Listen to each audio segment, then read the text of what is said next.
Hello and welcome back to my channel. Today we're going to be discussing the 1998 film The Faculty as suggested by these lovely subscribers here. So we're in Ohio, we're at the Harrington High football practice, and Coach Willis is about to blow his motherfucking gasket on these boys. He's cussing them out, he's calling them pussy pukes. Never heard that a day in my life, but I feel like it sounds like it could be a flower or a tree. I just watered the pissy pukes this morning. Either way, I wish my middle school band director was this chill. But we see that Coach Willis is especially hard on the star quarterback and team captain, Stan. And is that Usher?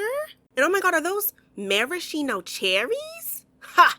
I guess some things never change. After practice concludes and all the players leave, we see that Coach Willis continues to lose his shit. He knocks over a whole bench of coolers and shit, but more importantly, he's approached by a mysterious unknown assailant. So later on that evening, there seems to be a staff meeting. It looks like a few of the teachers are requesting funding for various activities and supplies. It's like musical productions, school trips, and even new computers, which those all sound like, that sounds like something I would want my money to go towards, but it's all denied by Principal Drake, and she makes it very clear that the school board and the parents of the town are only interested in funding the football team. So the football team gets everything they need because they're a football town and they sell out the stadium every Friday night for their football games. And I need somebody who works at a school or is aware of how this shit works, because I never asked that. It never even occurred to me where the money goes that when people buy tickets to go to a high school football game, is that not used to go back into the team? If so, I feel like whatever funding they get from,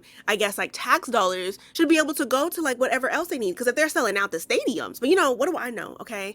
I attended public school, but I wasn't like in the mix well enough to know all of that shit. So Principal Drake concludes the meeting for the evening. Everyone's leaving for the night, and Miss Olsen tries to stop her outside of the school one last time to see if maybe she can get funding for a school play. But Principal Drake forgets her keys and has to go back inside. When she gets to her office, she's hearing very strange noises. It's dark, it's creepy, but she grabs her keys from her office, and when she's about to turn around to leave, Coach Willis just magically, he's just right there. He's just there. And he's being inappropriate, all right, for like their dynamic. He's telling her, like, he's like, oh, you're very pretty tonight. And it seems like he's like trying to make a pass at her or something. And from the small bit that we've seen of him at the practice earlier today, he seems very fucking strange right now. And he asks Miss Drake for a pencil. And Mrs. Drake has clocked that something weird is going on. She thinks that he's been drinking, and she's like, you don't need a pencil. Because it's like, why would you pop up in the school in the middle of the night asking for a pencil? And then on top of that, you're literally in a school building in the 90s. Like, I feel like you can find a pencil somewhere else pretty easily. And we see Coach Willis is blocking Principal Drake from leaving, which I don't like that. I feel like immediately she should have headbutted him or something. But, I could be jumping the gun on that. She gives him a pencil, and she's like, okay, like, here, you got your pencil. Now get the fuck out of my face. But he just continues to block her and continues to tell her that she looks very pretty, which I'm like, shit, I know, thank you, but can I go home? And then Coach Willis takes the pencil and stabs Principal Drake in the hand, like through her whole hand. I said, damn, Mrs. D, what are you made of, paper mache? That was a pencil, not a knife. Hopefully that wasn't her dominant hand. That would fucking suck. So she grabs her keys, she scratches him in the face with her keys and runs off. And that's how you run at night, or how if you're out late at night and you have your keys with you, you do what I like to call the Logan or the Wolverine. You put them in between. These are your keys right here. They're not my fingers right now. They're keys. Then you walk like that. So then if anybody tries to fuck with you, you could. And when Principal Drake runs out of her office, she drops her keys. All the nearest doors in the building are locked and chained from the inside. So this looks like this was a setup to get her ass. Principal Drake ends up finding a window, but before she can get it all the way open, Coach Willis is on her ass. So she runs out the room. She grabs a pair of scissors. She's back in the hallway. She sees Miss Olsen, and Miss Olsen apparently forgot her grade book, and she realizes that something is very wrong, and she can't get inside. She doesn't have her keys to help Principal Blake, and she's insisting that she goes and leaves to find help. And Principal Blake is like, no, just stay right here. And I don't know about that. I feel like I would want somebody to go and get help, because Miss Olsen, bless her heart, she doesn't look like she could kick somebody's ass. I don't know. I think she should just find somebody that could go and kick his ass, that can do something, or like ring some sort of alarm or something. That's what Principal Drake should have done. She should have pulled a fire alarm. There's one on every corner in the school. So Principal Drake realizes that she's dropped her keys. She goes back to her office. She finds her keys. And then she hears Miss Olsen yelling, warning her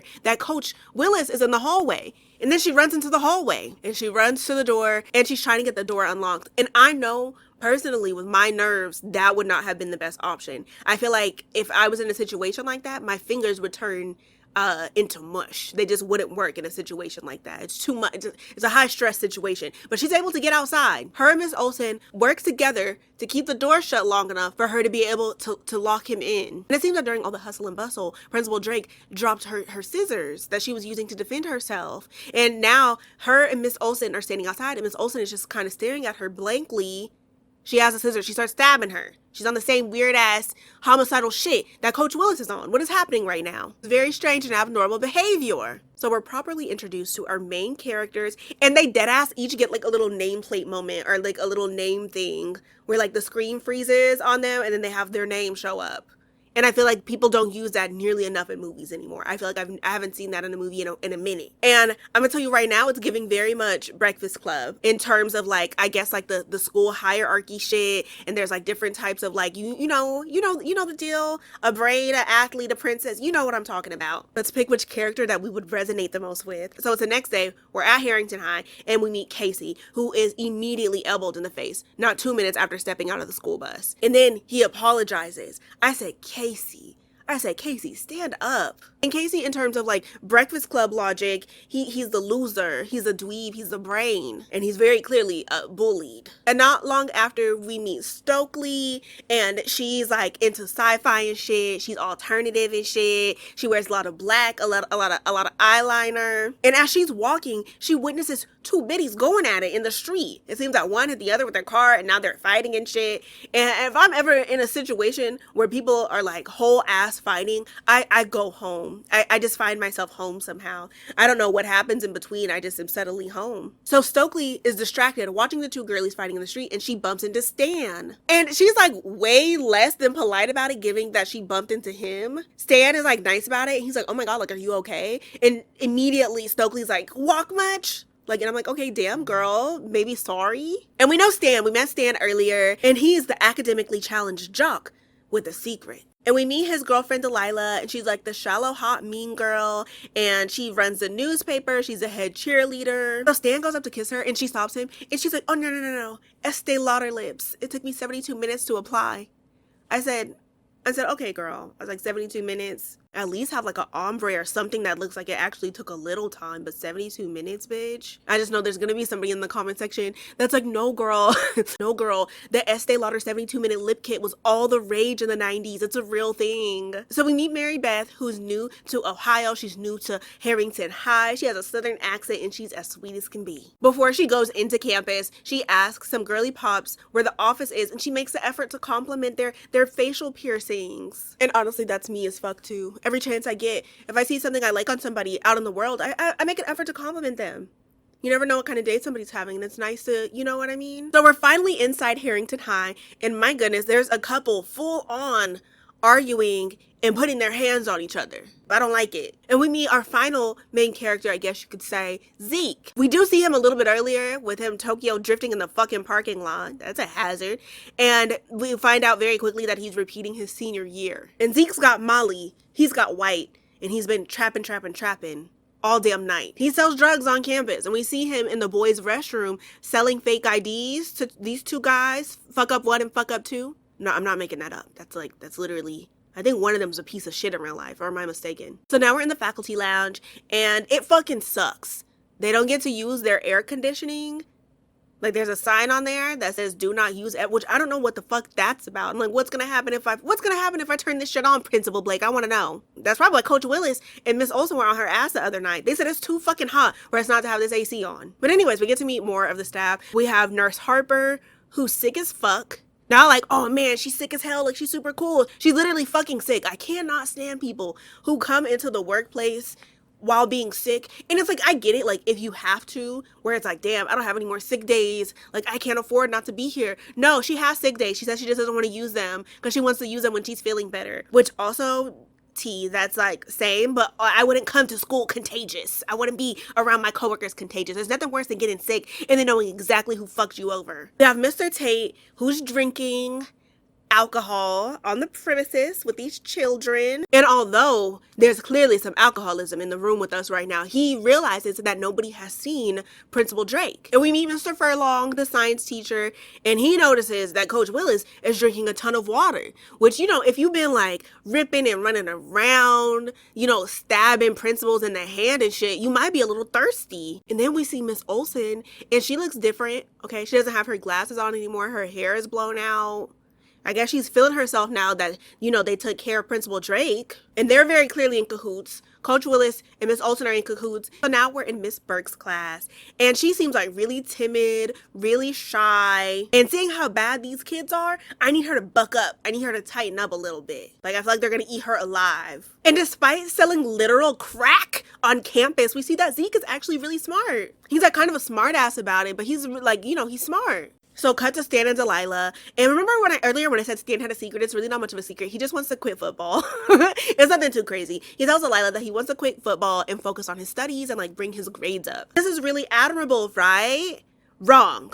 According to Delilah. She's being very discouraging about it, and she's telling him that he's not going to get any scholarships with his grades. Like, the only way he's going to be able to go to college is if he continues to play football. But Stan is really serious about this. He's telling her that he wants to get into college based off of his intellect, and he thinks that if he locks in now, he can get his grades up in enough time for him to apply to college just based off of that, just based off of his grades. And Delilah's not buying any of it. She's like, the head cheerleader needs to date the star quarterback. And she basically calls him stupid and compares him to the, I was about to say the Tin Man, the Straw Man, the Scarecrow from the Wizard of Oz. Remember, he didn't have a fucking brain, and that's what the fuck she's telling him right now, that he's stupid. Fucking asshole. I really don't like that. First it was the 72-minute Estee Lauder lips, and now it's this shit. She's just pissing me off right now. We're in Mr. Tate's class, and he's drunk as fuck. He's been drinking. And he starts lecturing the class, and it's the wrong chapter. But as he's reading from the chapter, there's something that he says that I feel like we should clock, that I think that we should tune into. He says, only through conformity among the masses can the unified state offer the benefits of power, order, and security. Now let's just sit with that. Just sit with that. Let's continue on. But like I said, they've already covered this chapter last week, and this week they're supposed to be on a new one. And Stan lets him know. I was like, oh, he really wants to learn something. He's like, we did that chapter last week, sir. He was like, we're on chapter 5 this week. I said, oh. So we see Stokely is outside during her lunch period, and she's reading a little sci-fi book, and Mary Beth comes and joins her, and she's asking her questions about her book. She's being very friendly, and she's like, oh my god, are you one of those people that believe in aliens and alternate universes and shit? And Mary Beth says that she feels like an alien herself, being new to school and new to town and shit. And Stokely is being very standoffish and very suspicious of Mary Beth. And Mary Beth is just telling her I don't have any friends. You don't have any friends. I thought I'd just, I thought we could be friends basically. And then Delilah walks up and is being an asshole. She introduces herself to Mary Beth and then proceeds to portray Stokely as a violent, predatory lesbian. It's so fucking unwarranted, but it seems that Stokely is able to hold her own. She calls her a gutter slut and then walks off. Delilah continues to give me the fucking ick. If it wasn't going to be the 72-minute Estee Lauder lips, if it wasn't going to be her discouraging Stan on him focusing on his goals of becoming an academic achiever, it was going to be this weird ass shit she just did with Stokely right now. I feel like considering somebody predatory based off of their sexuality at all is a fucking weird ass thing to do. Fucking asshole. And I'm wondering if she's the reason why Stokely was sitting alone to begin with. Because imagine you're chilling, minding your business. Somebody actually comes up to talk to you, and then this bitch comes out of fucking nowhere, basically discouraging them from interacting with you and making you sound like a fucking weirdo. So we're still during our lunch period. We see Casey is eating lunch by himself in the bleachers at the football field. And as he finishes up his lunch, he starts walking back towards campus, and he sees a thing on the ground. It's a thing. He picks it up. And before he can decipher what the fuck it is that he's even looking at, the coach pops up behind him and basically tells him to scram. And he's really weird about it and really creepy about it and really just I don't know, something's wrong with him. So now we're back to Stokely. She's walking inside after having to deal with Delilah's bullshit. And she kind of makes eye contact with Miss Olsen, who seems, again, weird. We know she's weird. We know she's fucked up. She's out here stabbing principals and shit with scissors and shit. That's going on. But, Stokely doesn't know that. But based off of what Stokely is saying, still weird. When we see Miss Olsen go into Mrs. Brummel's classroom, And the whole vibe is just weird. She's staring at Stokely, and I don't know, we don't know what's going on with that, but know that there's something strange going on with the faculty. And Stokely and Stan bump into each other yet again, and they exchange unpleasant words with each other. Stokely goes to her next class, Mr. Furlong, the science teacher, and Mary Beth also has that class, and she's asking Stokely if she wants to be lab partners with her. And she's being like super supportive, I guess you could say, of Stokely being lesbian, except Stokely's not a lesbian. She's not gay. And Stokely says that she uses that as a security against people like Mary Beth. And Mary Beth calls her complex because of that. I call that, I don't really know what I call that. I want to try to understand that. I don't know if it was a rumor initially that got started and then she just kind of went with it, or if it was a rumor that she had started about herself to deter certain people or certain types of people from interacting with her. And when she says people like Mary Beth, I wonder if she means the type of person that kind of blends in or fits into society, or at least in their high school. And I wonder if she made an assumption about Mary Beth before even giving her a real chance. And I think that that's why she was skeptical of her before too. Like, what is this? What's gonna happen with this? Like, she was like, why are you sitting with me? Why do you want to know my name? Like, is this building up for you to like make fun of me, or is this building up for you to be an asshole? What is this? And maybe with her experience with Delilah, who seems to use her popularity, her proximity to, I guess, a particular standard of beauty, a standard of acceptance that Stokely doesn't have. Maybe because of their negative interaction, she thinks that everybody who does fit in is an asshole. Because you see how Delilah approached Mary Beth, she was very cordial, very chill. And if I seen Delilah being a bitch to everybody, then I feel like I'd be like, oh, she's just a bitch. But it seems that she was specifically picking on Stokely, how she dressed, her sexuality, based off of those things alone, which is a bullshit reason to be an asshole to somebody. So in the front of class, we have Casey, who is showing Mr. Furlong what he found on the football field. Mr. Furlong is looking at the little specimen under a microscope, and he thinks that Casey has discovered a new species, and he describes it as a pelagic organism. So I'm thinking, and maybe you're thinking too, unless you just, you're a sciencey ass individual, what the fuck is a pelagic organism? Zeke casually jumps in from the back of class and explains that it's a sea-dwelling organism, which is strange because they're in Ohio. How the fuck did that get there? Zeke goes to the front of class and he's spilling all sorts of facts and shit, and Mary Beth clocks that he's really smart. He's using big ass words. I don't know how to pronounce this here, but I'll put that up there. Let me at least try. Nathostomelida? That! Like, what? Like, bro, you failed on purpose. At this point, I think you failed on purpose. And I think we've all gone to school with that one person who was really fucking smart, but literally just couldn't be bothered with applying themselves. But anyways, Mr. Furlong says that he's going to send a little specimen to the university, and hopefully that can get them some grant money. Especially, if Casey discovered a new species, that's a discovery. People pay for discoveries and shit. And Gabe makes a quip about the little specimen thing being from a different planet, like Stokely. And I'm like, damn. Like, if I was Stokely, I would kind of be a bit of an asshole too sometimes. Stokely, like, will literally just be fucking quiet and then catch a fucking stray. And I'm like, what is going on? So Stokely shoves Gabe, and they end up spilling some water on the little organism thing. And what does that even look like? Kind of looks like a big ass booger or something. Yeah, a booger. Spill water on the booger.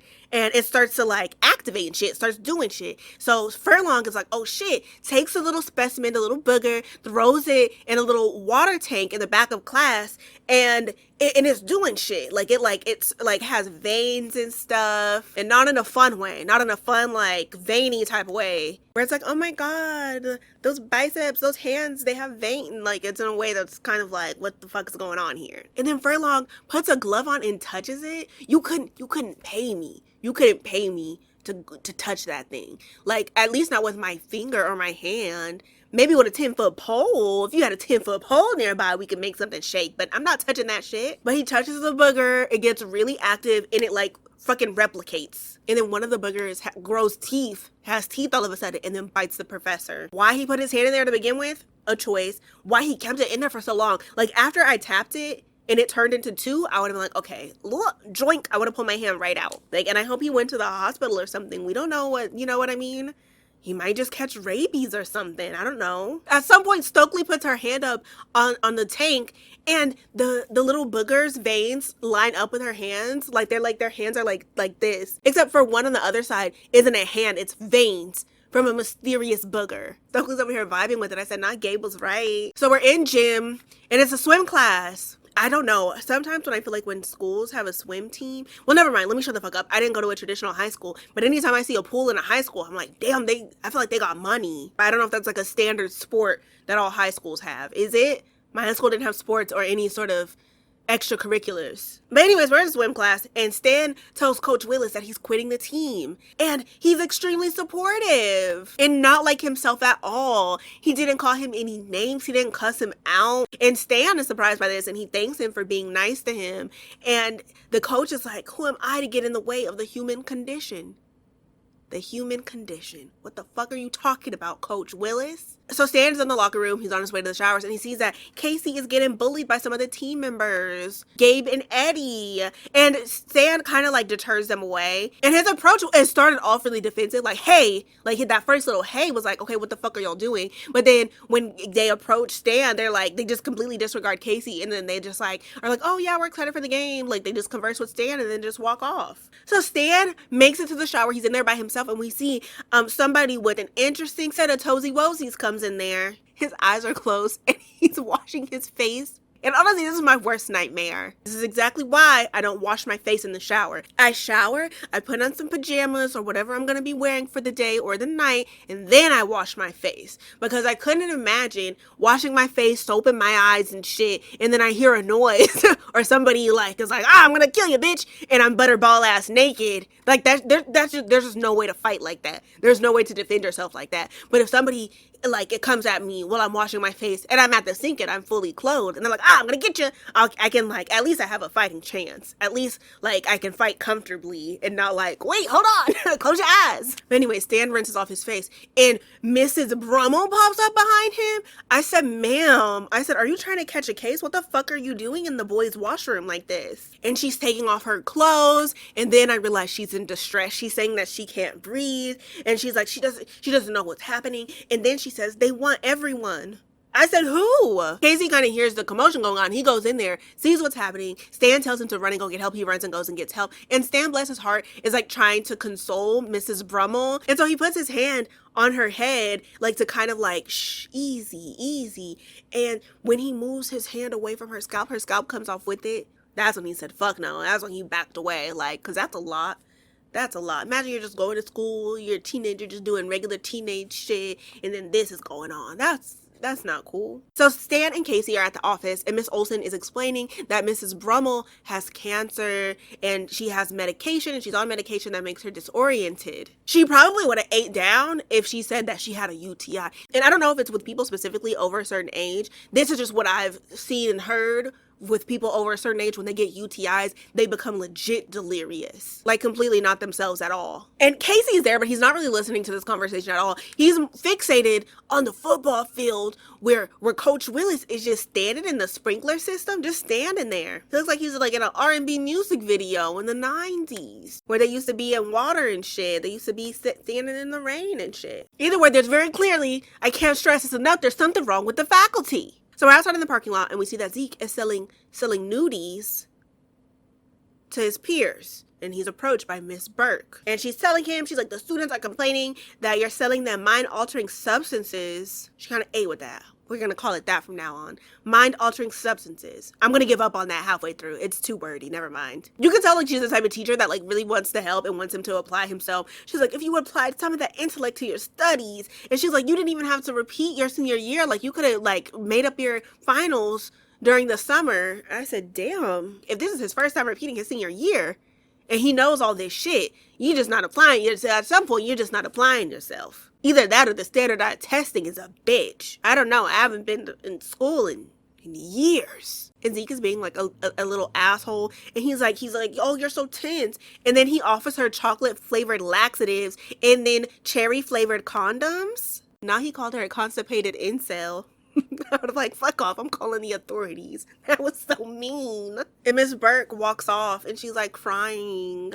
I remember in middle school, teachers would regularly cry and exit the room. Like the students were doing too much. It was actually really bad. And as you can imagine, my middle school experience was fucking horrific. But when I think back to my computer science teacher walking out of the classroom crying when some of the students were being assholes. And being that I'm an adult now who cries to refrain from physically putting my hands on somebody, I was like, damn. I was like, I thought she was weak before, but I'm like, she was actually strong. I was like, she was actually trying to refrain from beating these kids' ass. Because I know what you're thinking. Like, if you don't work with kids, or if you never worked with the type of kids that I was going to school with, you're probably thinking, like, what could they have possibly said or done? What could have possibly happened? They were assholes. Anyways, as we know, Delilah runs the school newspaper, and she's looking for the next hot goss to go on the front page. And Casey's trying to tell her about the booger that he found on the football field. He's like, it might be a new species. Like, that might be interesting for people to know. But she's like, that's not good enough. Meanwhile, we see a man disposing a bunch of water jugs. It looks like they've already been ran through. And I'm trying to think if that's normal. If it's like a whole staff. So far, we haven't seen many staff. I feel like we can count the staff on our 10 fingers, and they ran through like that much water. Good for them, staying hydrated. But like I said, Delilah's not interested, and she thinks that she can find a better story in the faculty lounge. So she goes into the faculty lounge, and they're kind of snooping around. Casey finds Mr. Tate's flask, and Delilah's like, oh, we already exposed that last year and nobody cares. I was like, so this man just casually, he said, and we'll do it again. He said, what are y'all gonna do, stop me? And then Delilah very callously is like, oh, well, his wife was the only one that cared because she left him and ran off with the babysitter. And I'm like, damn, like, as a teacher, I wouldn't be drinking on the job. Okay, that's not cool. That's not appropriate. But if my students knew this much information about my personal life, I would just have to quit. I wouldn't want to stay there. That's so much. If anybody in my workplace knew too much about my personal life, if they knew my wife left me for the babysitter, why does anybody need to know that shit? Why does everybody know that? I don't like that. But Casey is upset, I guess, by Delilah's tone, and he like starts to say something, but he stops himself, and she's like, no, just say it. And he says, he was like, you could be a pretty cool human being where you're not being a first class grade A bitch. First class and grade A? Holy shit. And of course, Delilah finds a compliment in that. And she's like, oh, and she was like, are you hitting on me? And they have a whole moment. And he tells her that he thinks that she can be pretty cool sometimes. And I was like, when and where? I was like, I need to see when and where. Because I'm like, maybe I missed it. Maybe I need to give it another rewatch. But I'm like, when and where was Delilah ever fucking chill and ever nice? But their little moment is interrupted when they hear Miss Olsen and Coach Willis approaching the faculty lounge. So they run and hide in the little closet in there. And Miss Olsen walks in. They kind of glide in a little bit like they're the Volturi, ain't it? Like, they kind of like... And we see why the water is going so goddamn fast. We see Miss Olsen get a little Dixie cup of water and just straight up splash it in her face. Miss Olsen asked Coach Willis what happened with Miss Brummel. Remember the one that was butterball ass naked in the shower with Stan? And Coach Willis says that she didn't make it because she was too old. Her body was too old. And Miss Olsen is telling him to be careful in the climate. And she says that it compromises the nervous system. I'm like, okay. And then she goes on to say that they're almost done commuting the faculty and soon they'll be infiltrating the students. And so mind you, the whole time, Casey and the first class grade A bitch are listening to this. And while they're listening to what I would, as a student, consider a very horrific conversation, Casey very obviously, not even trying to be discreet, sniffs Delilah. And Delilah for a moment is like, what the fuck? But then she smiles, which also low-key same. If I go out and I wear perfume and people aren't sniffing me, and people don't go out of their way to tell me that I smell good enough to eat, whatever perfume I'm wearing, it gets tossed. It's trashed. It doesn't get tossed or get trashed. I don't throw it away. I just give it to somebody else. Maybe if they're like, whoever's pheromones maybe suit better with it. Because, sometimes that's how perfumes work. So I just didn't want to sound like I was like getting brand new bottles of shit and then throwing it out. I have like sisters and family and shit. I would give it to somebody else. So then Nurse Harper walks into the faculty lounge. And, she's sick. She's popping pills. She's drinking juice. And Miss Olsen closes the door behind her. I said, Nurse Harper, get the fuck out. They're going to get her. I was like, they're going to get her ass. They're going to get her ass. Coach Willis walks up on her a little bit. She ends up backing up into the closet door, and this kind of closet door that has shutters. She closes the shutters. So now Casey and them can't see what's going on. And we see that Nurse Harper is very clearly uncomfortable. And it's such a shitty situation when it's like you're uncomfortable and you don't want to have a big reaction. But now would have been the time for her to have a big reaction. After seeing what happened to Principal Drake the other night, like, I feel like now's the time to be like, like, get the fuck away from me, to like make a big fuss. But Casey and Delilah are able to open the shutters in just enough time to see Coach Willis attacking Nurse Harper. And Miss Olsen is just sitting there watching. I would be like, fuck both you bitches. Coach Willis, his face gets all veiny and his eyes turn all white, like he's Storm about to get ready to activate. He opens his mouth, something comes out of his mouth, goes into Nurse Harper's ear, and then there's blood, and then her face is all veiny. Casey and Delilah, as you can imagine, seeing that from the closet, freak out, and they start bumping into shit, and surprise, surprise, Mrs. Brummel is in there, and mind you, she's dead.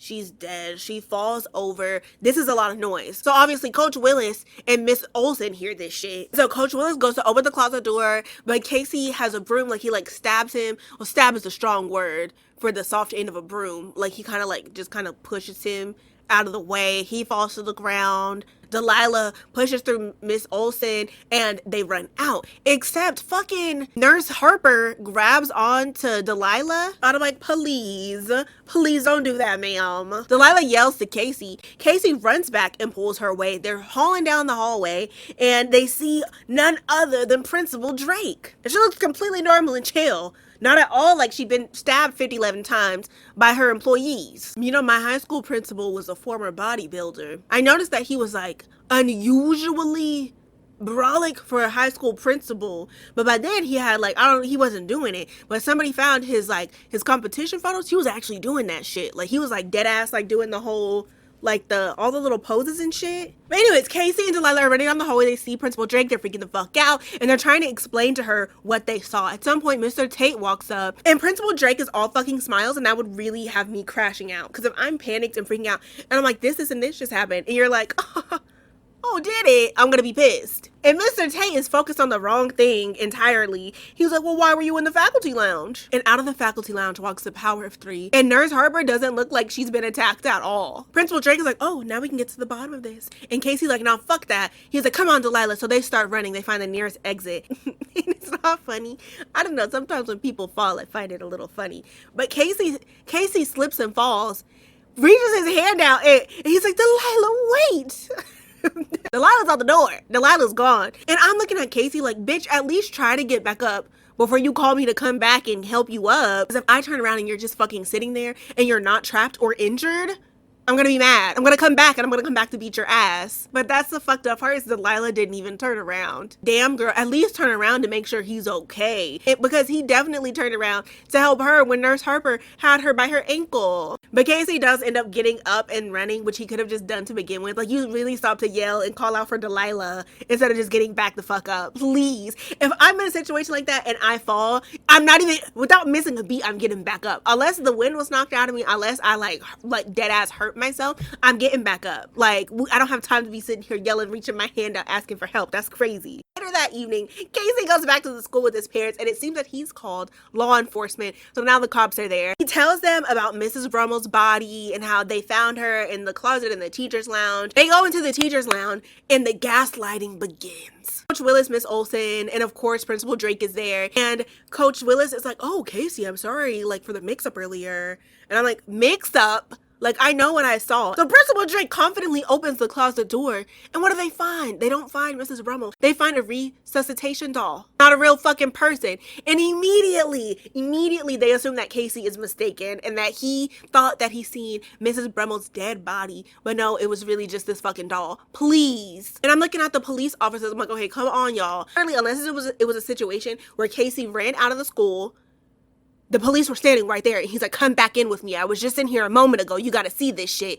Then maybe he was mistaken. All they would have had to do was move her body and literally into the next classroom and put the doll there. And y'all are buying this shit. Please. Not only do they think that he was mistaken, they're giving him shit for it too. They're like, you called us for a dead doll? Like, you called us over this shit? You called 911 for this bullshit? And they're not even like brushing it off as an honest mistake. Like, okay, you know, you were probably scared and freaked out and then this and this happened.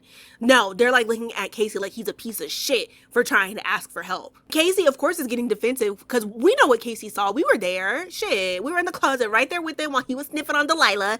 We know what they saw. So Casey is like, hey, call Delilah. Like, she was here with me. They can't get a hold of Delilah. I said, oh, great. Casey is like, okay, maybe you can't find Mrs. Brummel, but Nurse Harper was definitely attacked in here. And Principal Drake is like, oh, well, she's epileptic. And the coach is like, yeah, she was having an attack. She was having an attack. Officer Dwayne goes to Principal Drake's office so he can call Nurse Harper to confirm that that's what happened. And meanwhile, Casey's parents are already prepared to have him sent to a professional for what goes on up here, for what's happening up here. They think that he's fucking crazy. And what it sounds like, this is Casey's first offense, which really isn't a fucking offense. Even if he was mistaken, okay, he got confused. And now y'all are trying to send him away and shit. What the fuck is wrong with y'all? We hear a little scuffle in Principal Drake's office, and Drake comes out with Officer Dwayne, and then Casey clocks that the officer is now compromised. He's now involved in whatever freaky deaky shit is going on with the damn faculty. And the officer says something that would have had me, as Casey, losing my fucking mind. He's like, nothing here, just some stupid dumbass kid looking for some attention. Huh? What'd you say about my mama? Like, I would have literally lost my mind. I would have lost it. I would have proved them all right. I'd be like, y'all think I'm fucking crazy? I'm actually about to get crazy right now if y'all keep handling me like this. I'd be like, go on ahead and just send my ass away, because it's only up from here. I'm only gonna get more and more unhinged from here. Casey's parents are apologizing to Principal Drake, and Principal Drake is trying to get the parents along. She's like, maybe we can talk about his behavior in my office. And Casey is like, He's like telling his mom, he's like, okay, I'll go to talk to whatever professional you want me to. He's like, can we just please go home? And so Casey's mom is like, okay, we're just gonna handle this at home. And they go home and continue to piss me off. They start going through all of Casey's shit. It's so not funny, but I'm like, this is such a wild reaction for what has transpired. They start going through Casey's shit, and they're looking for drugs. They said he's clearly on something because he thought a dog was a dead body in the height of a stressful moment. And Casey is trying to call Delilah. He's like, can we just please call Delilah? And on cue, his dad sees a wall, and it has photos of Delilah. And his dad is like, okay. He's like, we're not gonna do this. He's like, no phone, no internet, no music, no nothing. Like, he shuts it all down. If I didn't believe my kid that they seen a body and that there's something wrong with the faculty of their school, and I genuinely thought that they were going through something mentally, I wouldn't be putting them on punishment. I would at least try to have a fucking conversation. This is weird. If I were Casey, and the second I turned 18, no contact with these two assholes that he is calling parents right now. This is fucked up. Because I just feel like how they're handling it feels really excessive, especially after one incident. My kid was like a straight A student. They never caused any problems. They were super chill. And then they very suddenly found themselves in a problem. I'm hearing them the fuck out. If Casey had a series, just like day after day, he's crying wolf about some bullshit, and it's proven that he's lying and like he's just doing this shit for the sake of doing shit, then I would be like, okay, maybe we should consider like talking to a professional, because like this is the second day in a row that you accuse somebody of like hiding a body in their closet. Like, this is a problem. But no, you have a perfectly well-rounded kid. Yeah,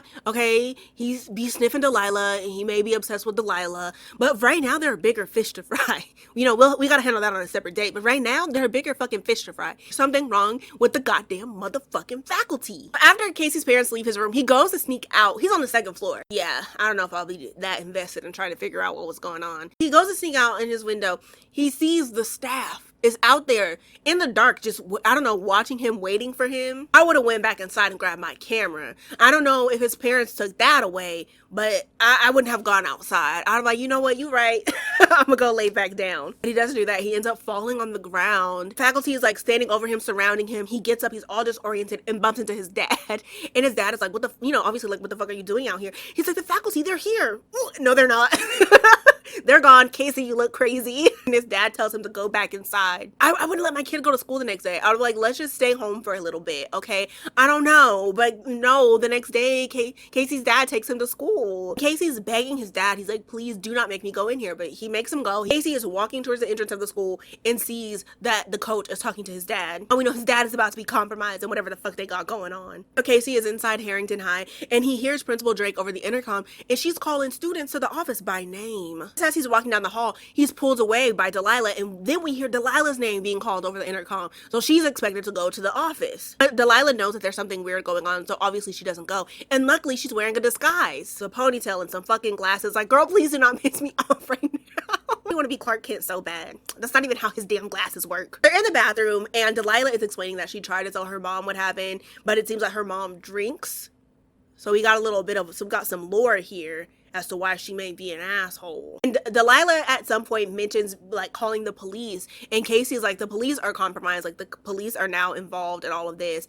And she's like, okay, well, I need to go find Stan. We get a glimpse of the teacher's lounge, and they got hella water. They got a lot of water in that bitch.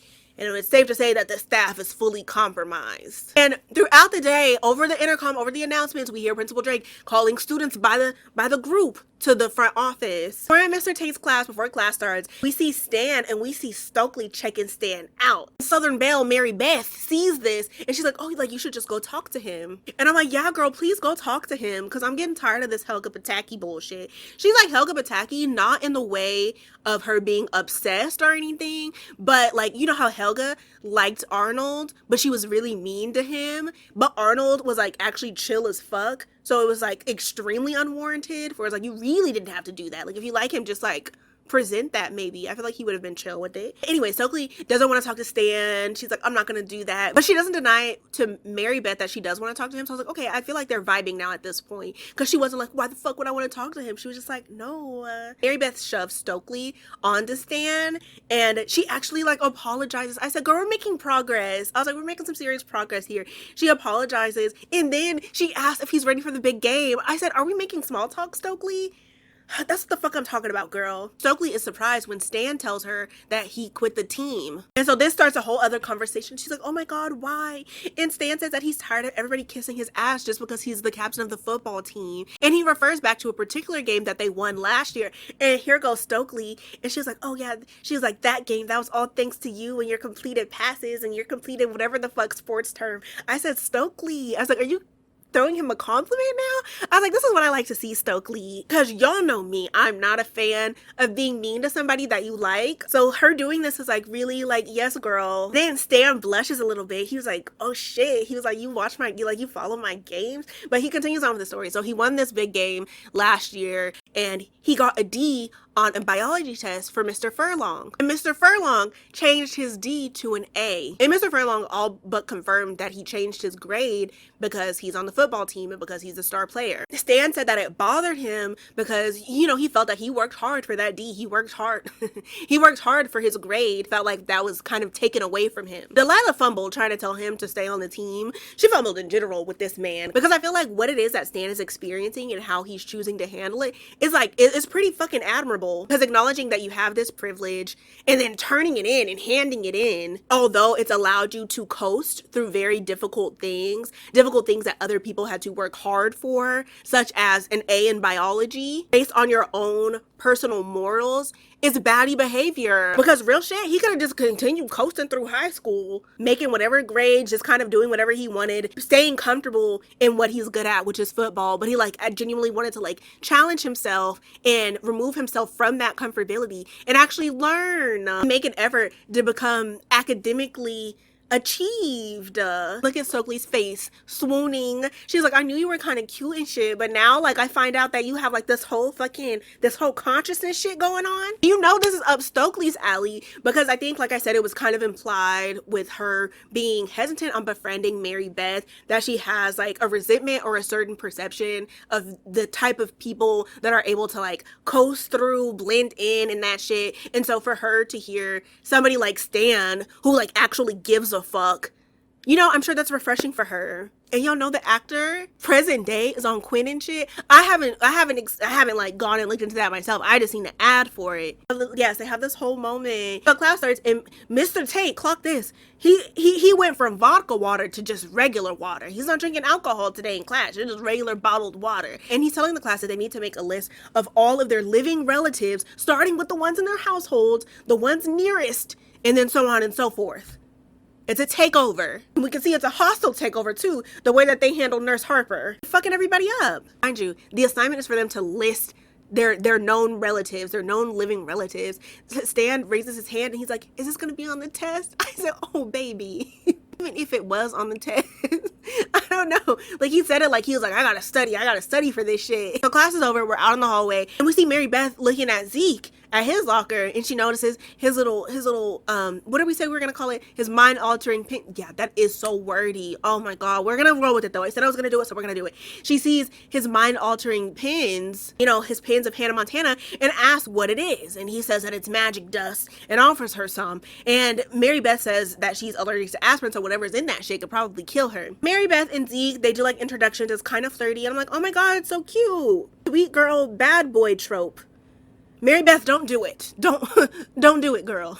Please don't do it. So cut to Stokely and her soon-to-be bae. They're in the hallway and there are students being lined up outside of the front office, which is strange. Like, what the fuck's going on? And Stokely is trying to see what's going on. She kind of peeks in and we see Nurse Harper and she's like, looks like she's about to do an ear exam or something, but she doesn't get to see much before Principal Drake shuts the door so nobody else can see inside. And just as that's happening, Stan runs into Gabe, who is now team captain, and he's saying that Nurse Harper is giving ear exams to all the students. And I can see why he would think that based off of what Stokely sees, but Stan is like, okay, that's all fine and dandy, but why the fuck are the police here? Like, something weird is going on. Before we know it, Delilah grabs Stan and she says that they need to talk, and then Casey goes to Stokely and he's like, hey, I need your help on something. And we'll circle back to them in a bit, but now we're outside with Mary Beth and Zeke, and I can only assume they're on their lunch period because everybody's like kind of freeballing. And Mary Beth and Zeke are like hanging out.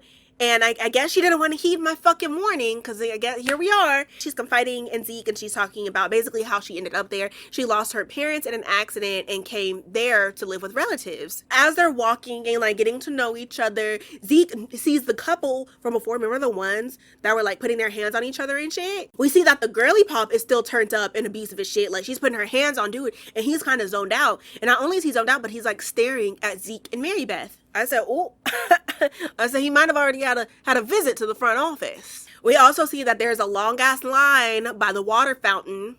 Now the students are acting real thirsty, like how the faculty is acting real thirsty. And so Zeke kind of points out like, you know, something weird is going on. And Mary Beth is like, I'm just a southern bumpkin. I don't know what the and I'm kidding, no, but she says she doesn't notice because she's new. She's like, y'all are all weird as fuck to me. She's like, we don't do shit like this in Atlanta, so y'all are all weird as shit. So Fuck Up 1 and 2 walk up to Zeke looking to buy more mind-altering substances. And so Zeke sells them one each, and then they ask for more. And they're like, you know what, just give us all that you got. So he's like, okay, he gives them more. They got the money for it, so he's like, okay, here. And then after that transaction, they're like, okay, we want to buy some more. Zeke becomes suspicious and lies and says that he doesn't. He very clearly has some more on him, but he's like, no, like, I don't have any more. And they still keep pushing. And they're like, okay, you got some in your car? You got some in your locker? Like, where do we get this shit? I said, damn.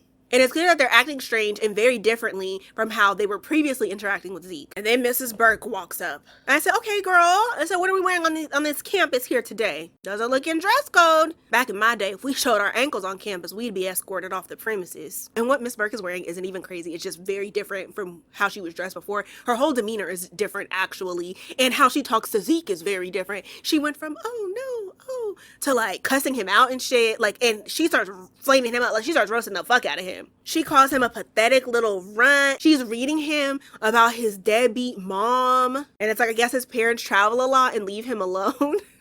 I was like, damn, girl. It doesn't help either that everybody else, like all the students are gathered around listening and they're adding their 2 cents. They're like, oh shit. She tells Zeke to stop selling his homemade crack and then walks off. And Zeke is kind of like, damn, like, you know, he notices that this is weird, but he kind of brushes it off. He's just like, you know, like, that was crazy. So now we're in the library with Casey and Stokely. Casey is telling Stokely everything that has happened in the past couple days, everything with Miss Brummel, with Miss Harper, like all of that. And he's telling her that something specifically is wrong with the faculty. And Stokely says, yeah. She's like, it's like they've all become pod people. Casey is unfamiliar with the phrase pod people, and she explains that it's from Invasion of the Body Snatchers. She goes on to explain that's a small town that gets taken over by aliens. When Stokely says this, she's not being serious, but Casey is. He's like, tell me more. I think that's what's going on here. And Stokely isn't convinced that that's what's going on. She was like, there's a reason that it's called science fiction. She was like, it's not real. And Casey is like, I don't know. Like, it could be like, what if all the science fiction shit was people warning us about what has happened? And what if aliens did create science fiction? So if the shit did actually happen, people wouldn't believe it. If so, they kind of ate with that. Stokely is still skeptical, but she's interested. You know, sci-fi is her bag. So she's like, sure, like, you know,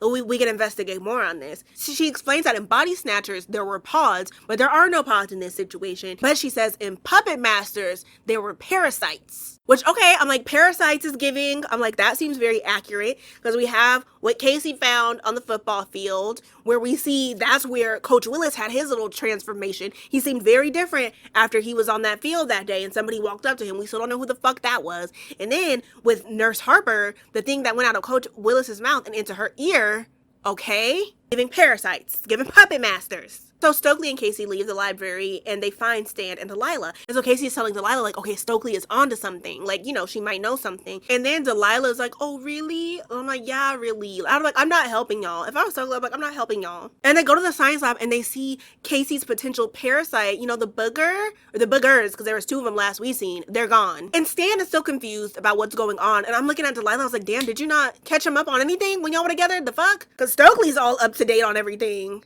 in the time that she met up with Casey. But anyways, Casey explains to Stan that aliens are taking over the school and they're taking over the faculty. Stan doesn't believe it, and Delilah and Stokely are agreeing with Casey because they're like, that's what would explain like all the weird shit that's going on. And Stan is still in disbelief, and Delilah is being an asshole, of course.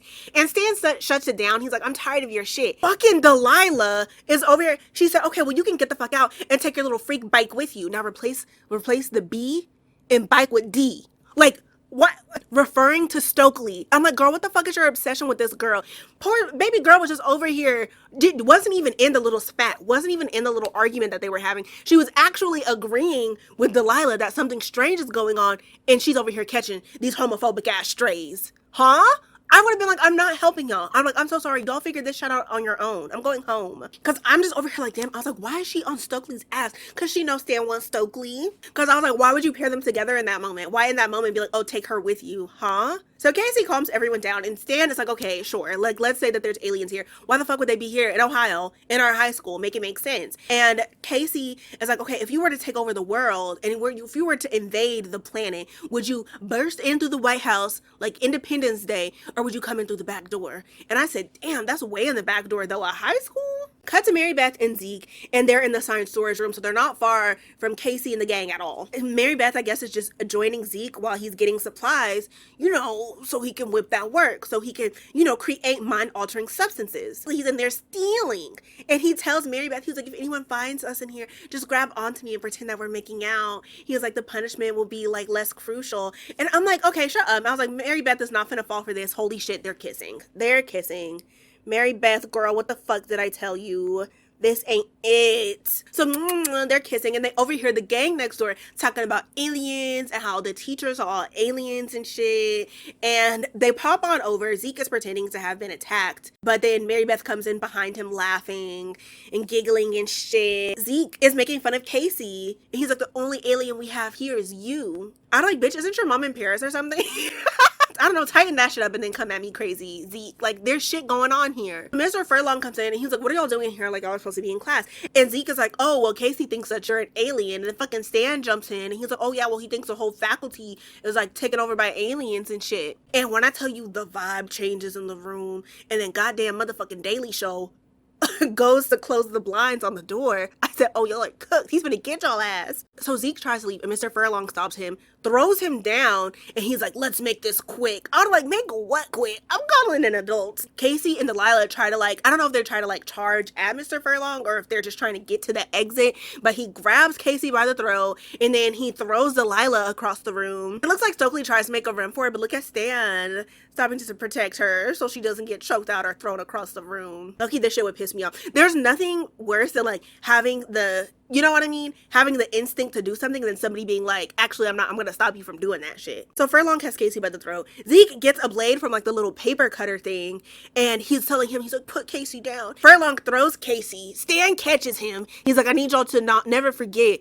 who the fucking team captain was here at Harrington High. It was me. You see how I caught Casey like that? Mr. Furlong almost, like, tries to run at Zeke. Zeke, like swings the blade and he cuts off his fingers, and then his fingers, like, start sprouting veins and shit, like, you know how that little alien parasite, how the little booger was moving inside that tank. And then his fingers that are now detached from his body starts crawling on the ground. They start crawling on everybody and shit, and they, you know, they're like the little parasites. So Mr. Furlong is, like, attacking Zeke. He's on top of him, and Zeke pulls out the pin of his mind-altering substances, and then he stabs Mr. Furlong in the eye. There's, like, a whole physical altercation. He shoves him onto, like, the water tank, which, oh, I hate when I get, like, outside clothes wet, like a little dampness, okay, but soaked, like I'm like, okay, take me home, I'm done for the day. And we see that the pen with the mind-altering substance is causing an adverse reaction in Mr. Furlong's eye. Like, he's like fizzing and shit. You ever put Mentos in a Coca-Cola? Like, it looks like that's happening right now, but in his eyeball. Mr. Furlong falls over, he's down for the count. Like, he's not moving, he's not getting back up. So at this point, anyone who doesn't believe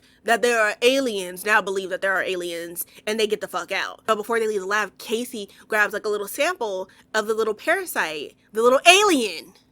Sorry, I didn't mean to get so loud there, but he gets it for proof. He's like, we're gonna need proof of this. So he takes it, they go. They're walking through the hallways of Harrington High, and things are terribly wrong. Everybody's like very calmly walking through the hallways. All the kids are engaging in class. That toxic ass couple that we've seen are being chill, and they're not putting hands on each other. You know what? Well, maybe things aren't terribly wrong. Let me rephrase. This looks peaceful and unproblematic. Things aren't terribly wrong. They're just different from how they were before, you know, before aliens took over the school. So the gang makes it outside, and the other students are watching them. And we know this girl right here has gotten God. Look at that big ass water bottle. I know that is not fun to carry around. Damn. But they're whispering their names and shit. And I'm like, y'all are standing out like a ton of fucking bricks right now too, because like, y'all don't normally hang out with each other. But they make a beeline to Zeke's car. But Gabe and the whole goddamn football team is approaching them. And I know they've been snatched up for sure. They've been body snatched. Ooh, you know how they have the show, like with plastic surgery, like the botched one? They need to have like another one, and it's called Body Snatch. But it's aliens doing the surgeries. Gabe is telling Stan, he's like, oh, don't you want to play with us? And Stan is like, and Zeke has to tell him to get his ass in the car. Like, we know everybody's compromised. You don't even gotta bother trying to play it cool right now. Just get in the fucking car. So they get in the car, they zoom off, which if that were me, we would have been fucked. My car stays on E, my phone stays dead.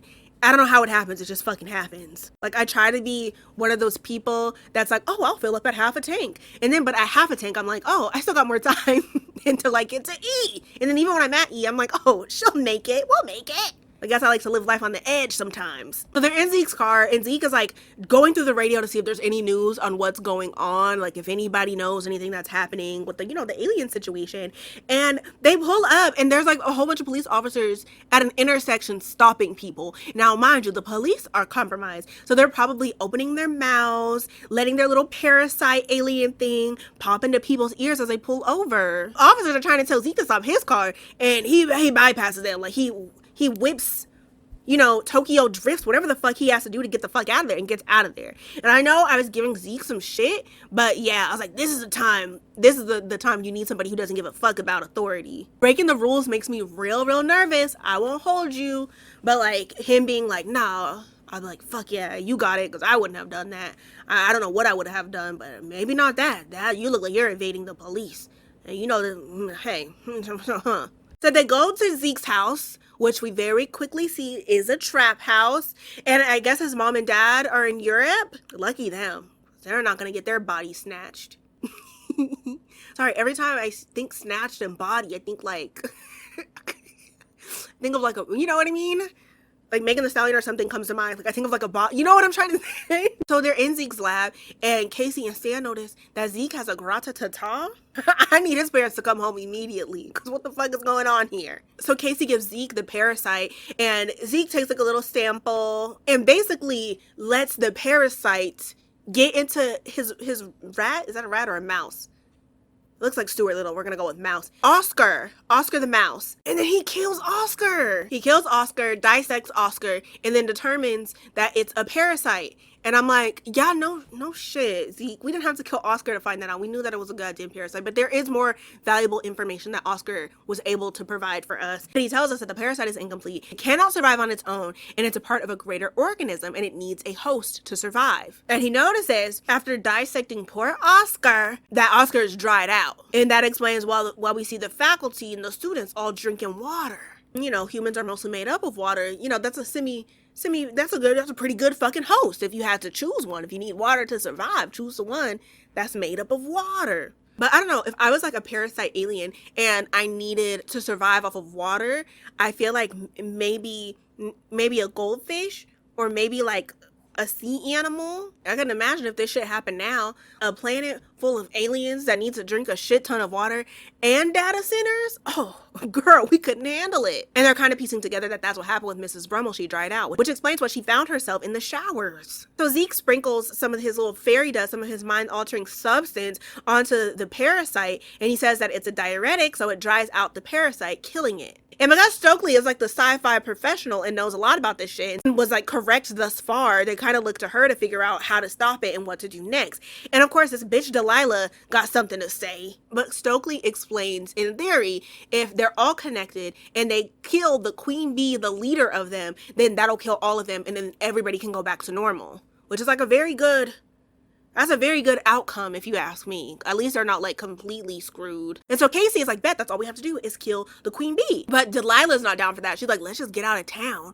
Which Casey explains that would be unrealistic because if they took over the school within a matter of a couple of days, it's only a matter of time before the next town is compromised and the town after that, and then everybody's compromised. But Stan is like, okay, but how are we supposed to do that? They can't even tell who was an alien or not. And Stokely explains that in Body Snatchers that they were like zombie-like and they had no human emotions. But Stan says that doesn't align with what he experienced with Coach Willis. Because, he had emotions and shit. He was just acting different. And then here goes fucking Delilah. She was like, oh, acting different, like how you suddenly decided to quit football. Which, girl, there was reasoning behind that. He didn't just up and change, but okay. And they just like start turning against each other. And it's low-key being prompted by Delilah. Like Stokely is saying like, okay, we should just trust each other. Fucking Delilah's like, no, why would I trust you? Like, when did you start liking boys? Like, you're gay and now you like boys, and I see how you look at Stan. And I'm like, oh, here we go. And so Mary Beth is like trying to defend Stokely, and she's like, okay, well, that was a hoax anyways, like that wasn't even a thing. And then God forbid, you know what I mean? God forbid she wanted to, you know what I mean? Even if she was and wanted to try a little, okay, what about it? But Mary Beth is like, no, her being gay was a hoax.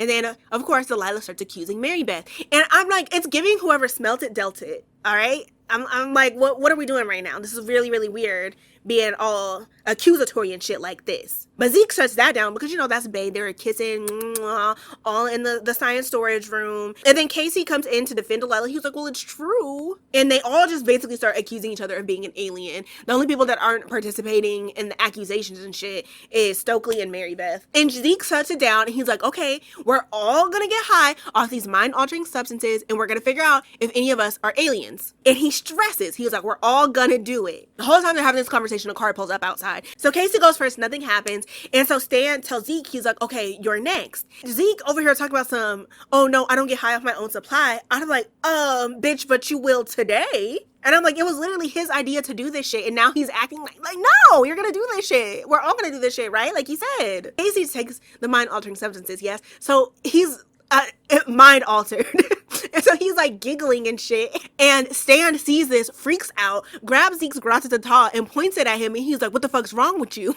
And Zeke's like, he's tweaking. Let him fucking tweak. So Stan is like, okay, whatever. He points the gun at Zeke. And he's like, okay, now you need to do this shit. Zeke takes the mind-altering substances. Nothing happens. He's in the clear. So then he swaps with Stan. He holds the grata-ta-ta, gives Stan the pen. He's like, okay, now you're next. Stan takes it. He's clear. Nothing happens. And then he goes to Stokely, who is also trying to get out of doing it. But she ends up doing it and she's cleared. Which honestly, that would kind of piss me off too. If I wasn't trying to accuse anybody, and people were like, no, you gotta do this. I'm like, God damn it, fuck. Stan and Casey are vibing, they're laughing, they're all giggly and shit, which is like, this is like the worst tell to see if somebody is compromised, because I feel like I wouldn't want to be distracted like this. Like, I wouldn't want to be out of my mind when shit's getting real. But here we are. Zeke tells Delilah, like, okay, you're next. And she's like, no. I'm like, bitch, no. And she's like, have Mary Beth go first. And Mary Beth is over here talking about some, I'm allergic. I'm like, bitch, I hope you got a fucking EpiPen handy, because you're gonna do it or you're gonna get the fuck out. So the drugs are having an effect on Zeke, which I'm like, see, y'all can't even like, this is like the worst thing ever. Like, y'all can't even stay on task because y'all are over here getting high. But Zeke tells him like, okay, y'all need to take it at the same time. So Mary Beth takes hers. She doesn't start fizzing and shit. So I guess she's clear. Delilah tries to take hers, but doesn't. And she like starts having like a weird reaction. Like she makes like a noise that doesn't sound very human. So Stan sobers up. He goes to check on her and we see parasites running underneath her skin. Delilah has been compromised. When that should happen, girl, I don't know. So Casey grabs the grata-ta-ta and points it at Zeke. And Zeke is like, shoot her. You gotta do this. And Casey is hesitating real bad. And Stan is telling him, he's like, don't do it. Don't do it. Stokely doesn't like Delilah. She said, shit, please allow me. She said, I'll do it. So she shoots at Delilah. She misses. Delilah starts destroying Zeke's lab. She's knocking over all his equipment. She's knocking over all the mind-altering substances, you know, that they clearly need in order to defeat the aliens. Like, and she's just destroying all of this shit, as an alien would. And then Delilah busts through the wall like the goddamn Kool-Aid man and runs toward the student driver car, which I think it looks like it's Mr. Tate driving. They all run after her. Stokely runs after her with the grata-ta-ta, but they're ultimately able to get away. And Casey's telling the group that they can get everybody back. They can get her back. They can get Delilah back. They can get everybody back if they kill the queen. So they drive back to Harrington High, and it's all hustle and bustle because it's Friday night. It's a football game, and that's where everyone is. So they're like, if everyone's there, the queen should be there too. And unfortunately, they're low on mind-altering substances.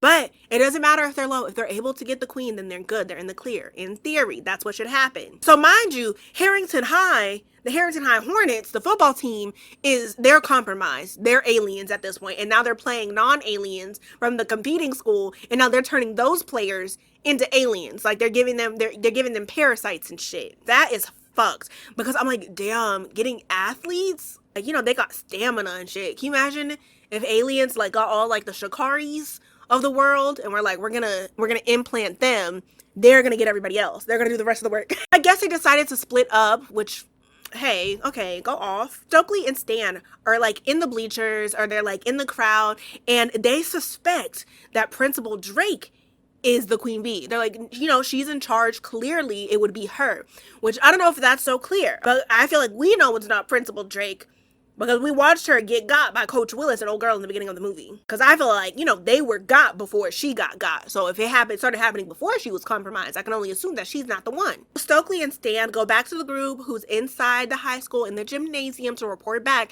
that they believe that it's Principal Drake and that she's there, that she's on the premises. But apparently Principal Drake has followed them, so she's now in the gym with them, and she's like, okay, what y'all doing here? Y'all need to come with me. Y'all aren't supposed to be in here. They tie her up.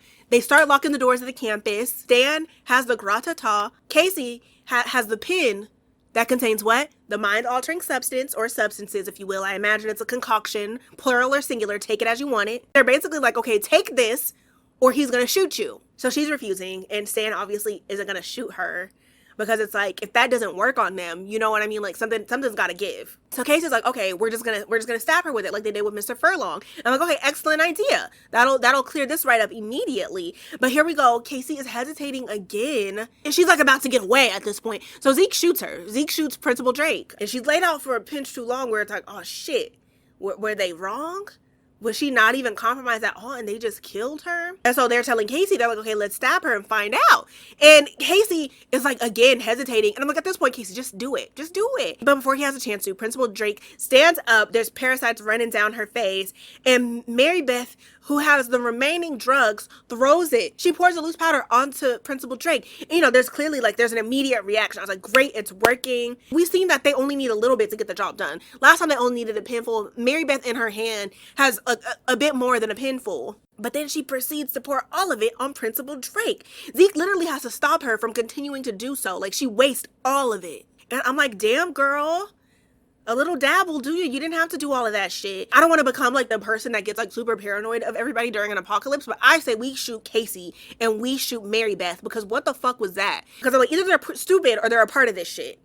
Either way, they need to go. We can't have this on the team right now. But it should be fine. If Principal Drake is the queen bee, then it's okay. It's fine. That's all that they needed to get it done. It was to kill the queen bee, and they'll be good. Otherwise, they need to start scraping some of that loose powder. I'm sure there's some on the floor. They need to scrape that off of the floor. I seen it made a little cloud. I would have cupped some in my hands and been like, okay, let's all cup some of this powder, this loose powder, whatever is left, because we can't afford to fuck this up if we've got it wrong. So they look outside to see if it worked, and it's very unclear. All we see is people leaving from the game, but it's unclear to see if they were infected and now no longer infected with alien parasites. So there's 2 pins left. Zeke gives one to Stan, so Stan could go outside of the building and onto the field to see if it worked. Gotta check it out, check the scene out. But before Stan can leave, Stokely grabs him and they kiss. And I just love how they're looking at Stokely. Like, alien invasion or not, hot tea is hot tea. So Stan runs to the football field, and it is raining, and I want to give him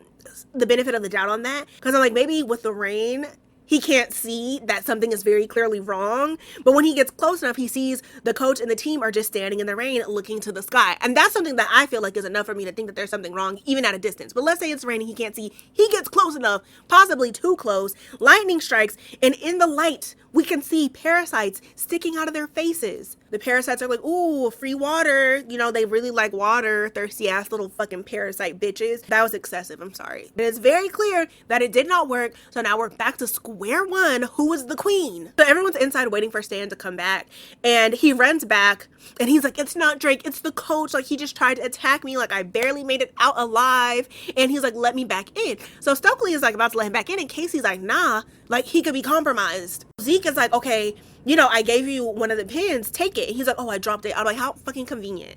You dropped it? Really? So Casey slides the last pin underneath the door for Stan to prove that he's not an alien. And he's like, okay, I'll take it, but let me take it inside. I said, no, bitch, you're gonna take it out there before you come in here and try to infect all of us, please. So Stan is like, okay, he's prepared to do it outside, and then he pours it down. He pours it out. He's an alien, great. When I tell you I would have tried to catch that shit underneath the door, I would have had my fingers underneath trying to catch some of that shit. Cause I'm like, how the fuck are y'all gonna kill the queen now? Like, y'all are so fucked. The whole pin was excessive. If they could have just like got him slid a little key bump under the door for him to figure that shit out, I feel like that would have been fine. I feel like they should have experimented with how much they actually need to kill an individual alien. Cause I'm like, y'all could have like dosed it a little bit better to where we didn't need to do all of that. So Stan, you know, his body is snatched, and so he's trying to convince Stokely to open the door, and he's like, to basically come over to the dark side and shit.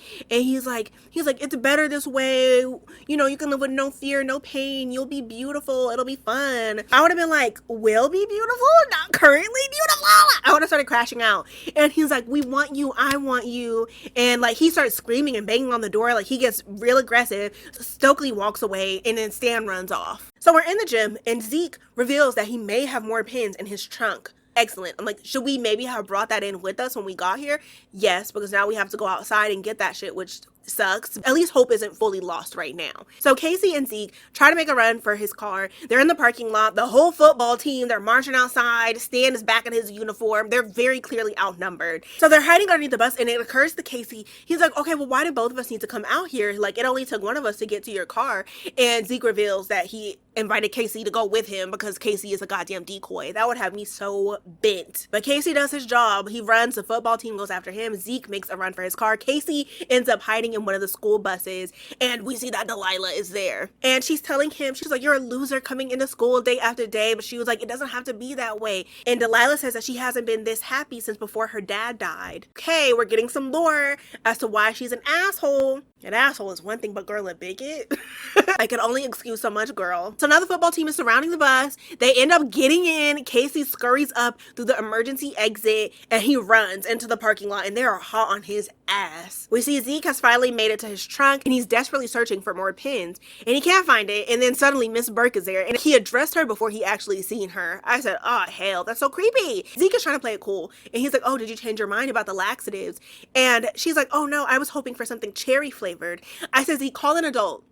I'm sure Zeke is legally an adult, given that he's repeating his senior year, but still, this is weird. He glances in the front seat of his car and he sees that there's pins there. I said, oh my god, thank goodness. Zeke is like very discreetly trying to get to these pins because it's very clear that Miss Burke has been snatched up because, you know, she's being really flirty, really weird and shit, and not at all like how she was before. So Zeke rushes into his car and like he doesn't reach for the pins, like he's trying to start his car up, but I wish he would have like grabbed a pin first to defend himself because Miss Burke like jumps through the window of his car, like breaks through the glass and tries to attack him. And he buckles up, drives full speed towards a bus, crashes his car, there's an explosion. Miss Burke flies out of the window, and it seems that she was decapitated somehow in the process, and her head is like crawling back to her body. Zeke starts to kill her, like he has a gun, he has the pins, but he just kind of runs off and heads back to the school. Which honestly, seeing her head doing all that extra shit, I was like, this is Queen Bee behavior in my opinion, because we haven't seen them do anything like that.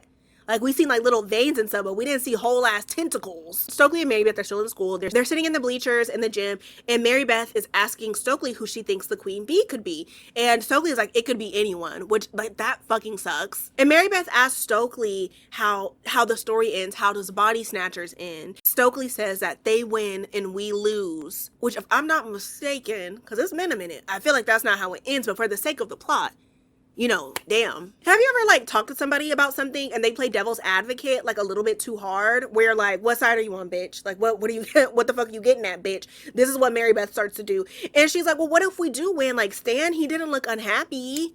I'm like, oh, girl, what are you talking about? And Stokely is like, oh, that's not Stan. They took away who he was. And here Mary Beth goes, talking about well, maybe he's better than who he was before. Like, maybe they took away his confusion. I said, Stokely, you need to run. I was like, something's not right with her. Then Mary Beth tells Stokely, she's like, I know you're tired of being an outsider.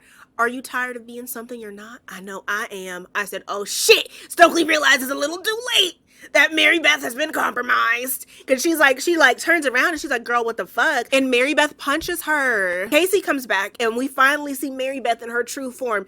Now, I said that Miss Burke was giving Queen Bee. This is Queen Bee. This is for sure Queen Bee right here. This is Queen Bee behavior right here. Because whatever the fuck this is didn't pop out of Mary Beth's body. This thing was transforming in between Mary Beth's body and whatever the fuck this alien is. She doesn't sound like a Southern Belle anymore. She's screeching as only an alien would. So Casey and Stokely run, and they run by the pool of all places. I was like, you know these bitches thrive in water. Why would you do that? Alien Mary Beth jumps into the water. She's Michael Phelps in that shit. Like, she's like gliding through like nothing. And before Stokely and Casey are even able near an exit, she pulls Stokely into the water. Casey is able to pull her out though. They run into the locker room and split up. And Mary Beth turns back into a human. She goes from alien to human. I said, okay, good girl. Because what we were working with a moment ago was scary, and I didn't like it. She's butterball ass naked, by the way. I said, where did her clothes go? Like, I'm trying to think if they like ripped off of her or if they just kind of morphed into her body. So Zeke comes running into the locker room with the rest of the pins. Stokely comes out of her hiding place. And then Mary Beth is like hiding in the shadows. And she's like, don't trust her.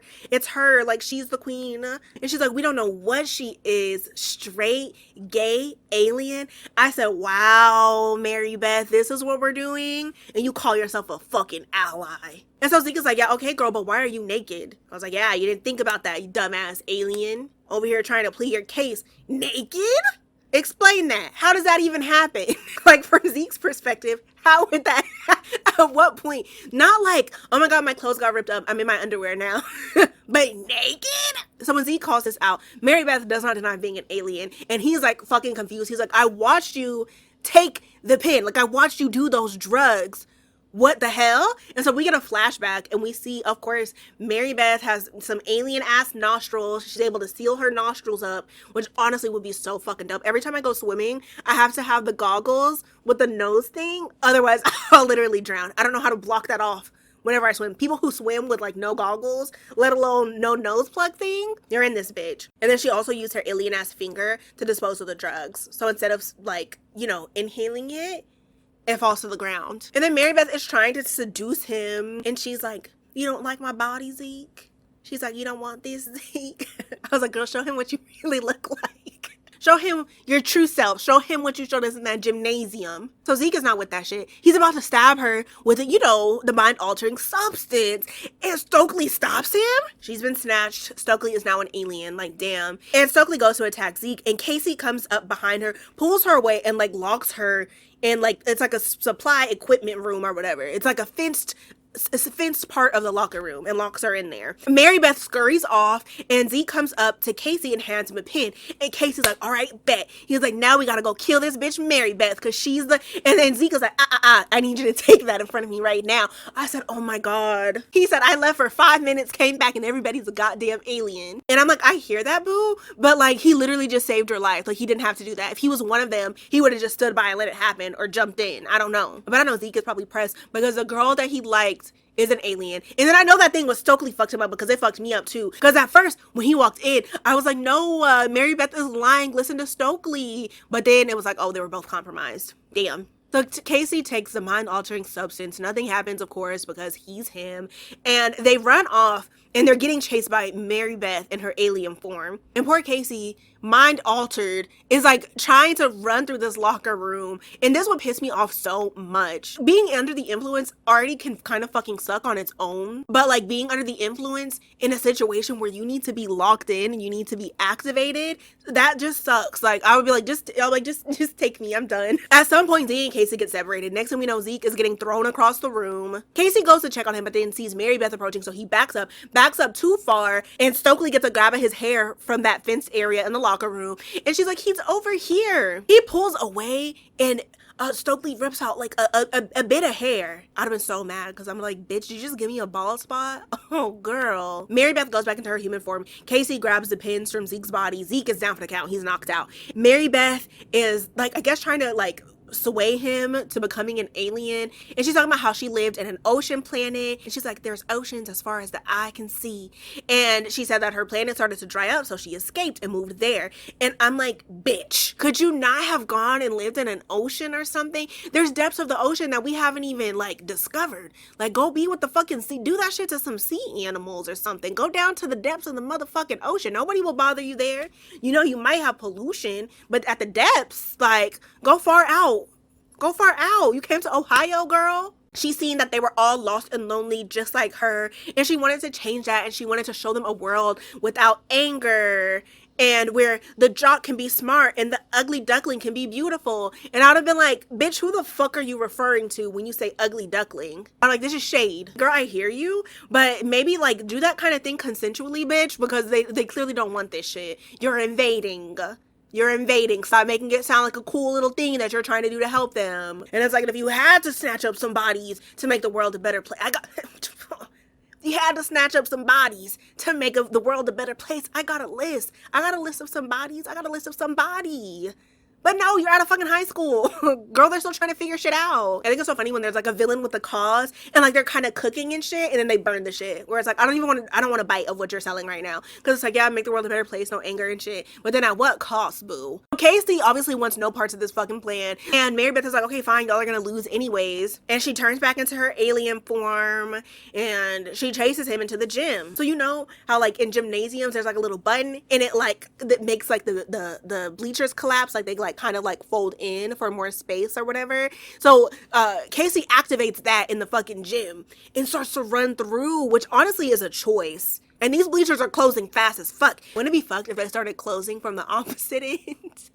And they didn't start closing on the end that he was, oh man, his whole plan will be fucked. So Casey is running underneath these bleachers. Mary Beth is following him, hot on his trail, and he falls, which is absolutely some shit that would happen to me, which is why I wouldn't even pull this stunt. But he gets up, makes it out on the other side, thank goodness. And now Mary Beth in her alien form is squished in the bleachers. Like she's trapped. And I'm like, I don't know, girl, maybe turn human real quick and shimmy out. Like, I'm not team Mary Beth and her alien shit, but like, maybe do that. So Casey is face to face with Mary Beth, the alien monster, and stabs her in the eyes with a pin. I was like, yes, Casey. Mary Beth does like this goddamn battle cry. Like she screams, like she screeches, and like she like spits out parasites onto his face, which honestly, girl, if you could do that, you should have did that before. Like you should have did that to all of them as soon as they walked in, just like, ah, and then just like delve that shit all out. But here we are. And they start burrowing into Casey's face. But then Mary Beth dies, and like Stokely's logic, the queen bee is dead, so now all her little baby parasites die. So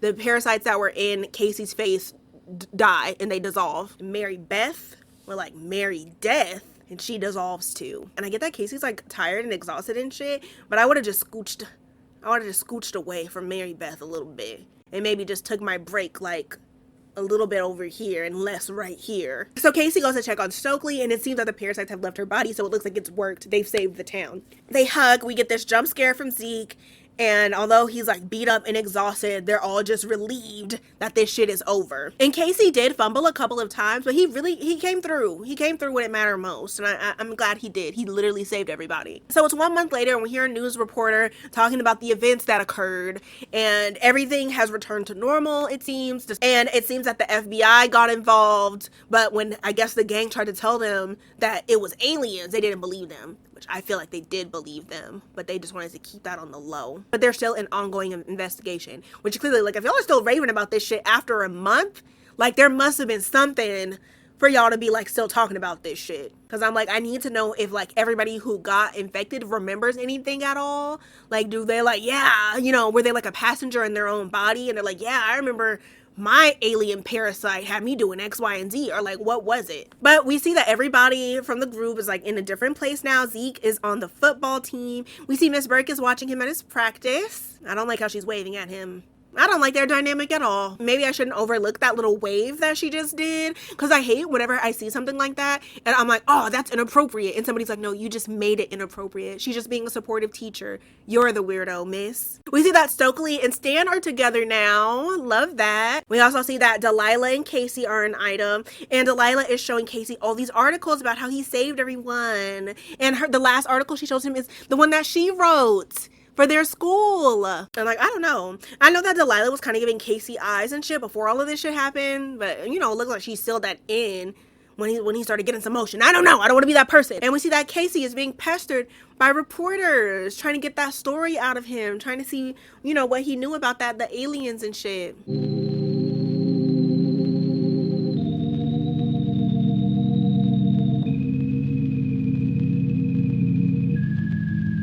I wish we could have seen more character development for Delilah for me to be like, oh yeah, she's a changed person. Because given her thoughts on like, I guess like the hierarchy system of their high school and shit, and being like the cheerleader goes with the football player, I felt like we didn't see much during their journey and during their time that would have made me think that she thought differently now. So I wonder if it's now that Casey got a little motion that she's like, oh yeah, I like him now. And I don't want to take away from Casey's big win and Casey's big moment, but I feel like, I don't know, the articles looking like the way that they did when it was like definitely a team effort, because you had Zeke's pins, you had Stokely's knowledge, and I guess that Delilah's article kind of reflected that a little bit. I read it and I could definitely tell that like it was probably the movie or the people who made the movie not thinking anybody was gonna read it and just getting something out there. But the shade. Finally, we get to Stokely, a loner whose outsider reputation set the standard for isolation. She seems to have modeled her personal style after a lesbian pit bull combination. But then she says, once again, I'm happy to report that the critiques were wrong.